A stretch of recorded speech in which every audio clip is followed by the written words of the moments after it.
Ek het vir Benson gebel to sê van Benson, wie wat beteken jou naam? Because if you look for the Hebrew translation of the word son, it is called Ben. So Benson's name was Ben son. So, but Ben, if you look into the deeper meaning of the word Ben in Hebrew, it means that you must continue the house. So the work of a son is to continue the house. It means that is that's the order of a son. If Andre is not at home, Charlton must know the home should run as his father. He must continue the way the house is run. So that's the work of a son, to continue the house. Apostle George beteken baie vir my. And hy het my geawaken. Remember, jy ken die story van Peter. Peter was in jail. He was in jail, he was down and out. But the angel was standing next to Peter. As soon as he opened up his eyes, the chains started to fall. You see? Ek het daai experience gehad because I felt bound by the church. I thought there was only this to me. And I want to encourage you. Maybe you are at a place where you are a phenomenal singer or you're a phenomenal keyboard player or preacher, but God has something, there's something more in you. Remember, the crushing is never easy. But the crushing is, the purpose of the crushing is to get the oil out of the olive. And sometimes we see the olive like you are now. And you are going through trials and tribulations. It's because the oil has not come forth yet. So whatever is in you, God will keep on crushing. Jy sal op die threshing floor bly. Ek sien Gershwin Rudolph het so 'n klomp threshing floor services altyd. En dan dink ek altyd aan, because they use the threshing floor to crush the grains. And you will stay on the threshing floor until ons split olie. Daai grain was nie reg gewees nie. Die oil was reg gewees. And it is for me an absolute privilege to welcome as my spiritual father, phenomenal speaker, teacher, brother. Ek net as Pastor Atti en Tom, Pastor Foster en seker klomp intelligente mense. Ek wonder altyd, as 'n mens praat en jy praat so nonsens, ek wonder wat dink hulle. Het jy al ooit gewonder? Ek wonder. Van as hy man opstaan en praat, hy man heeltemal. Ek het nog nooit gepraat, jy sien, jy wonder maar wat. Dan dink jy die hele tyd terwyl ek praat. So ja, maar sien nou. And I did not announce myself. And he teached me first. He teached me first. And sometimes as baie mense baie lank in die kerk, but he never grabbed the vision of the father of the house. And I was one of those that grabbed their vision.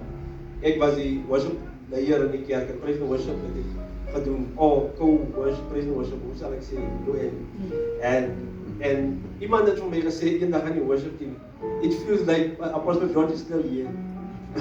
As dan terwyl ek daar so is, van ek het ingekom, ek was stubborn, ek het stuck in my own ways gewees, en ek dink, miskien het hy iets gesien aan my, wat ek nie gesien het in myself. En dis kom baie mense, dink nog steeds net in die keyboard player. It's difficult to change direction. Nee, toe Jesus het eerste sermon gepreek het, toe was hy nog steeds die seun van die carpenter.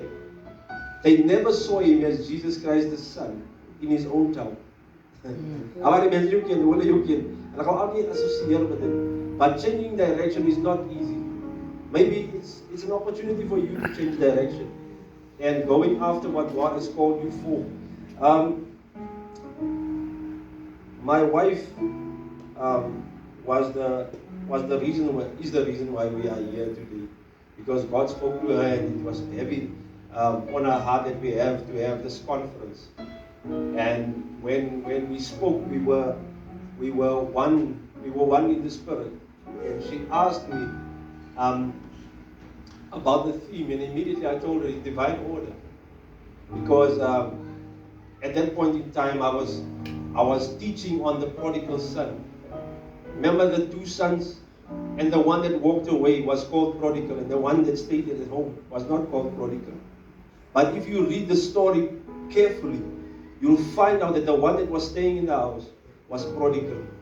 Because I had that experience in church, that I was leading the praise and worship team, and somebody left the house, and then he was reintegrated and brought back in the same capacity. And to rock it quite. Verstaan jy? That's why ek by die huis gesit het. Because I felt insulted.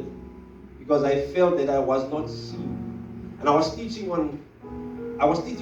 the church that the problem was never with the one going out. Because if you have to discover Christ, you have to discover Christ for yourself. Nobody can tell you who Christ really is. You have to experience Him. Because when the disciples experienced God, He told them not to tell anyone who He is. He asked them, like, who do people say I am? Others said Elijah, others said John, others said that you are this one, Jeremiah. And then He said, but who do you say I am? And then Peter answered Him, that you are the Christ. And to Peter was given the keys. He says, now I give you the keys. Because he discovered Christ for himself. It was never about other people, it's about you. Yeah. Discovering Christ for yourself. You expected the pastor or your leader to tell you who Christ is, but Christ has been waiting for you to tell Him who He is in your life. And the power lies in the tongue. What the tongue confesses. When the tongue confessed that He was the Christ, and then keys was given. And sometimes in times of crisis, in difficulty, words disappear. And that's when the enemy will